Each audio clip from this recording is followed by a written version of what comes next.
শুনতে ছোট্ট একটা সিদ্ধান্ত, কিন্তু সেটা পুরো একটা দেশের সরকার কাঁপিয়ে দিতে পারে। এই কথাটা বিশ্বাস করবেন আপনি? এই মুহূর্তে বিশ্ব তাকিয়ে আছে মিডল ইস্টের দিকে। স্ট্রেট অফ হরমুজে ঢেউয়ে বারুদের গন্ধ আর ইরান ভার্সেস ইউনাইটেড স্টেটস পরিস্থিতি একদম এজে দাঁড়িয়ে আছে। ইসরায়েলও প্রস্তুত যেন শেষ চালটা খেলেই দেয়। পৃথিবী লিটারেলি নিঃশ্বাস আটকে দেখছে কখন এই টেনশন এক্সপ্লোড করে। কিন্তু এই গ্লোবাল চাউসের মাঝেই চুপচাপ কোনো নয়েজ ছাড়াই ভারত এমন একটা মুভ খেললো যেটা সবাইকে কমপ্লিটলি শক করে দিয়েছে। কারণ এবার ইন্ডিয়া নেপাল বর্ডারে এমন কিছু জিনিস সৃষ্টি হয়েছে যেটা আপনার জানা খুব জরুরি। নেপালের সরকার, বিশেষ করে বালেন্দ্র শাহ তার নেতৃত্বে নেওয়া একটা ডিসিশন এখন তাদের নিজের গলার কাটা হয়ে দাঁড়িয়েছে। মাত্র 100 টাকা কাস্টম ডিউটি শুনতে ছোট, কিন্তু ইম্প্যাক্ট পুরো বর্ডার ইকোনমিকে নড়বড়ে করে দিয়েছে। পিথোরাগড়, ধারচুলা, বনবাসা, বাল্মীকিনগর যেসব জায়গায় বছরের পর বছর রুটি বেটি সম্পর্ক ছিল, সেখানেই এখন তৈরি হয়েছে ট্যাক্সের দেওয়াল। ফলাফল, আজ নেপালের সাধারণ মানুষই রাস্তায় নেমে নিজের সরকারের বিরুদ্ধেই দাঁড়িয়ে গেছে।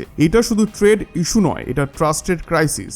নেপালের মানুষ যে ট্রাস্ট নিয়ে ভারতের দিকে তাকাতো, সেই ট্রাস্টেই ফাটল ধরেছে। আর ভারত খুব ঠান্ডা মাথায় পারফেক্টলি ক্যালকুলেটেড একটা স্ট্যান্স নিয়েছে, কারণ ভারত খুব ভালো করেই জানে নেপালের উইক পয়েন্ট কোথায়। যখন সবকিছু স্মুথ চলছিল তখন কোনো সমস্যা ছিল না, কিন্তু রুলস একটু টাইটেন হতেই নেপালের ভেতরে শুরু হয়ে গেছে অস্থিরতা। এখন বড় প্রশ্ন, এই ডিসিশন কি বালেন্দ্র শাহ নিজের ভুলে নিয়েছিলেন, নাকি কোনো এক্সটার্নাল প্রেশার কাজ করছিল? আর এখানেই গল্পটা ইন্টারেস্টিং হয়ে যায়, কারণ স্ট্রেট অফ হরমুজের ব্লকেড আর নেপালের এই ক্রাইসিস দুটোই হয়তো আলাদা নয়। যখন গ্লোবাল পাওয়ার্স নিজেদের মধ্যে ব্যস্ত থাকে, তখন ছোট দেশগুলি প্রায়ই সুযোগ নেয় নিজেদের রুলস চেঞ্জ করার। নেপালও হয়তো ভাবছিল যে ভারতের ফোকাস এখন গ্লোবাল টেনশনের দিকে, তাই বর্ডারে কোয়াইটলি নতুন নিয়ম বসিয়ে নেওয়া যাবে। কিন্তু এই জিনিস তারা আন্ডার এস্টিমেট করে ফেলেছিল যে ভারতের ইন্টেলিজেন্স আর ডিপ্লোমেসি এতটাও উইক নয়। একটা গুলি না ছুড়েই একটা দেশকে নাড়িয়ে দেওয়া যায়, আর ভারত ঠিক সেটাই করে দেখিয়েছে। ইন্ডিয়া এমন একটি অ্যাকশন নিয়েছে যার ইম্প্যাক্ট এখন স্পষ্ট। নেপালের ভেতরেই ক্র্যাকস দেখা দিতে শুরু করেছে। সুদান গুরুংয়ের পদত্যাগই সেই সিগন্যাল যে সরকার ভেতর থেকে আনস্টেবল হয়ে যাচ্ছে। জনগণের রাগ, চাপ আর গ্রাউন্ড লেভেল ক্রাইসিস মন্ত্রীদের লিটারালি পিছিয়ে যেতে বাধ্য করছে, কারণ বর্ডার এলাকার মানুষ খুব ভালোভাবেই জানে তাদের সার্ভাইভাল কতটা ডিপেন্ড করে ভারতের ওপর। যে জিনিস আগে 500-তে পাওয়া যেত, এখন এক্সট্রা ট্যাক্সের জন্য সেই জিনিসই স্কাই হাই প্রাইসে পৌঁছে গেছে। আর তখনই প্রশ্ন উঠছে যে দেশ সবসময় পাশে থাকে, তার সাথেই এই রেস্ট্রিকশন কেন? এই রাগ এখন সরাসরি বালেন্দ্র শাহের বিরুদ্ধে টার্ন হয়ে গেছে। যদি এই প্রোটেস্ট এভাবেই চলতে থাকে, তাহলে কাঠমান্ডুতে পাওয়ার চেঞ্জ হওয়া অলমোস্ট সার্টেন। এবার একটু ডিপ ডাইভ করা যাক। এই 100 কাস্টম রুল আসলে কি? সরকার বলছে ভারত থেকে যে কেউ 100 টাকার বেশি ভ্যালুর জিনিস আনলে তাকে ট্যাক্স দিতে হবে। আগে এই লিমিট অনেকটা বেশি ছিল, ছোটখাটো জিনিসে কোনো রেস্ট্রিকশন ছিল না, কিন্তু হঠাৎ এই রুল ইম্পোজ হওয়ায় যারা ডেইলি নিডসের জন্য ইন্ডিয়ান মার্কেটের উপর ডিপেন্ড করতো, তাদের জন্য এটা হিউজ ব্লো হয়ে দাঁড়ায়। নেপালের জন্য ইন্ডিয়ান গুডস শুধু সস্তা না, রিলায়েবলও। কিন্তু এখন বর্ডারে লাইন, ডিলে আর ছোট জিনিসেও ট্যাক্স। মানুষের পেশেন্স সব শেষ। ধারচুলা, বনবাসা এইসব এলাকার হাজার হাজার মানুষ রাস্তায় নেমে প্রোটেস্ট করছে। বালেন্দ্র শাহের এফিজি পর্যন্ত পোড়ানো হচ্ছে। প্রতিবাদকারীরা সরাসরি বলছে সরকার আমাদের না খাইয়ে মারতে চাইছে। এখন সিচুয়েশন এমন যে নিজের দেশের চোখেই সরকার ভিলেন হয়ে গেছে। আর এখানেই ভারতের মুভটা ইন্টারেস্টিং। ভারত কোনো নতুন রেস্ট্রিকশন দেয়নি, শুধু নিজের রুলস স্ট্রিক্টলি ফলো করা শুরু করেছে। আর তাতেই নেপালের সাপ্লাই চেইন ভেঙে পড়েছে। এই পুরো সিচুয়েশনটা অনেকেই এক্সপার্ট ইকোনমিক চেকমেন্ট বলে ডিসক্রাইব করছে, কারণ নেপাল হয়তো ভেবেছিল চায়নার সাহায্যে তারা নিজেদের ইকোনমিকে ম্যানেজ করে নেবে, কিন্তু রিয়েলিটি যে চায়না শুধু প্রমিস করেছে, গ্রাউন্ডে প্র্যাকটিক্যালি কোনো সাপোর্ট দেয়নি। অন্যদিকে ভারতের সঙ্গে যে ডিপ ট্রেড আর সোশ্যাল কানেকশন, সেটা রিপ্লেস করা প্র্যাকটিক্যালি ইম্পসিবল। সুদান গুরুংয়ের রেজিগনেশন ক্লিয়ার সিগন্যাল। সরকারের ভেতরের লোকেরাও বুঝে গেছে এই শিপ ডুবতে পারে। Money laundering, allegation, wrong policy সব মিলিয়ে পাবলিক ট্রাস্ট অলমোস্ট কোলাপস করে গেছে।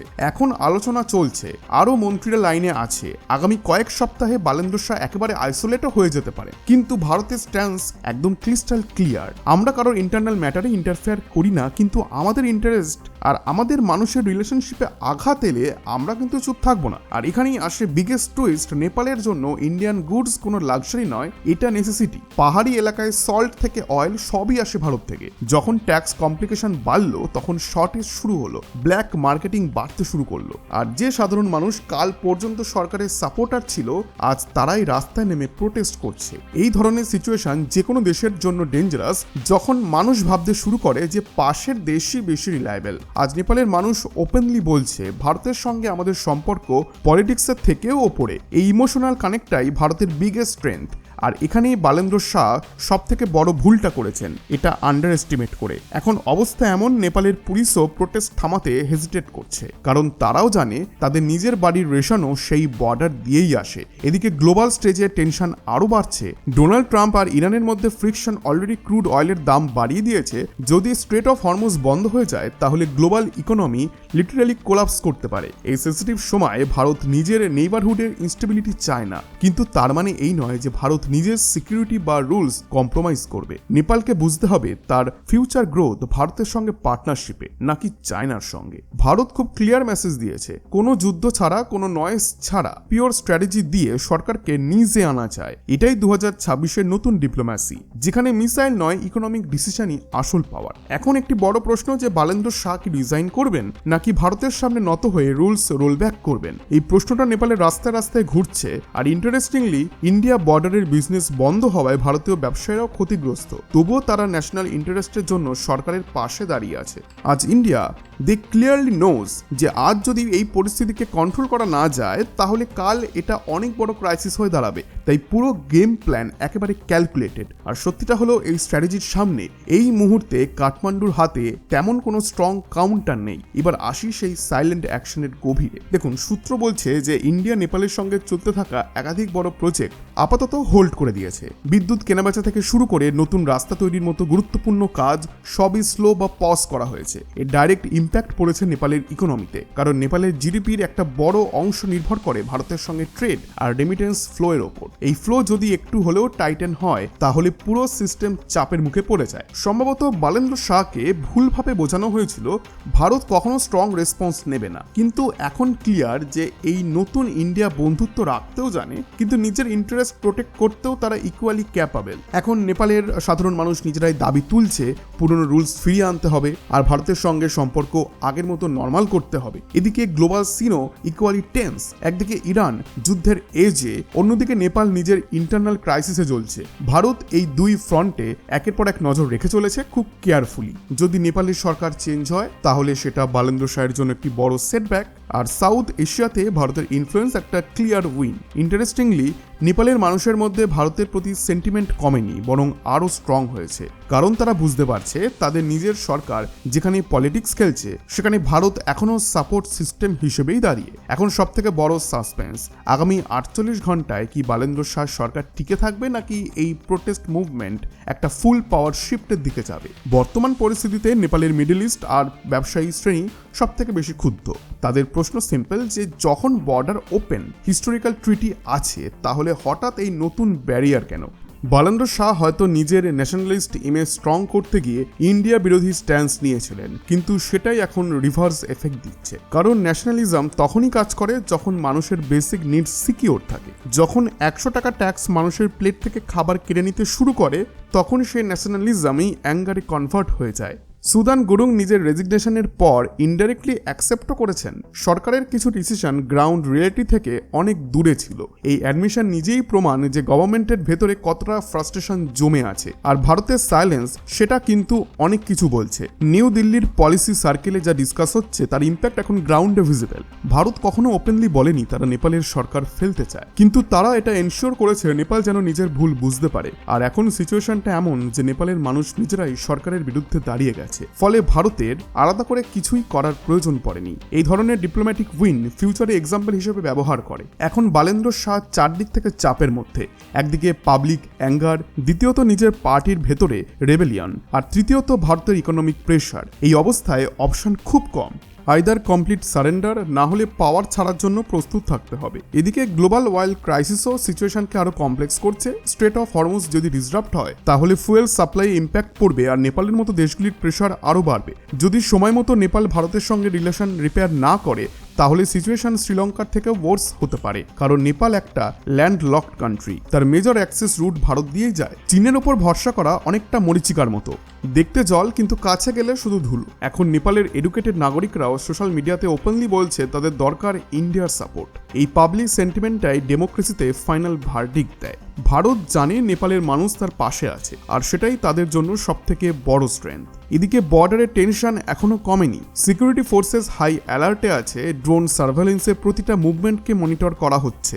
ভারত ক্লিয়ার করে দিয়েছে সিকিউরিটি নিয়ে কোনো কম্প্রোমাইজ হবে না। যদি নেপাল সরকার পরিস্থিতি কন্ট্রোল করতে না পারে তাহলে ভারত আরও কঠোর পদক্ষেপ নিতে পারে। সবথেকে ইমোশনাল পয়েন্টটা কি জানেন? নেপালের মানুষ নিজেরাই বলছে তাদের ভারতের সঙ্গে সম্পর্ক শুধু পলিটিক্যাল নয়, এটা জেনারেশনসের বন্ডিং। তাদের মতে এই সম্পর্ক কয়েক টাকার ট্যাক্স দিয়ে ভাঙা সম্ভব নয়। এই ইমোশনটাই পুরো ঘটনার সবথেকে পাওয়ারফুল দিক। এখন সময় যত এগোচ্ছে সাসপেন্স তত বাড়ছে। আজ রাতেই কি ইমার্জেন্সি ক্যাবিনেট মিটিং হবে? ভারত কি সফট স্ট্যান্স নেবে? উত্তরগুলি হয়তো খুব শীঘ্রই সামনে আসবে, কিন্তু একটা জিনিস ক্লিয়ার, 2026-এর ইন্ডিয়া দেখিয়ে দিয়েছে সে যেমন সাপোর্ট করতে জানে তেমনই প্রয়োজনে পজিশন দেখাতেও পিছোপা হয় না। মিডল ইস্টের ক্রাইসিসের মধ্যেই ভারত তার এই ছোট্ট প্রতিবেশী যে লেসন দিয়েছে তার ইম্প্যাক্ট অনেক দূর পর্যন্ত যাবে। আজ বর্ডার মার্কেটগুলিতে নিস্তব্ধতা, কিন্তু মানুষের ভেতরে জমে থাকা ক্ষোভ সেটা এখনো চলছে। বর্ডারের পাশে দাঁড়িয়ে থাকা মানুষগুলি আজ আর জিওপলিটিক্স বোঝে না। তাদের একটাই প্রশ্ন, আমাদের ব্যবসা বন্ধ কেন? বনবাসার ট্রাক ড্রাইভার থেকে শুরু করে ছোট ব্যবসায়ী সবাই একই সমস্যায় আটকে গেছে, কারণ ডিসিশনটা নিয়েছে সরকার, কিন্তু তার প্রাইস দিচ্ছে সাধারণ মানুষ। ভারত এখানে ইন্টারেস্টিং একটা লাইন মেনটেন করেছে, হিউম্যানিটেরিয়ান সাইট পুরো খোলা, অ্যাম্বুলেন্স এমার্জেন্সি সার্ভিস কোনো বাধা নেই, কিন্তু বিজনেস সেখানে রুল একদম টাইট।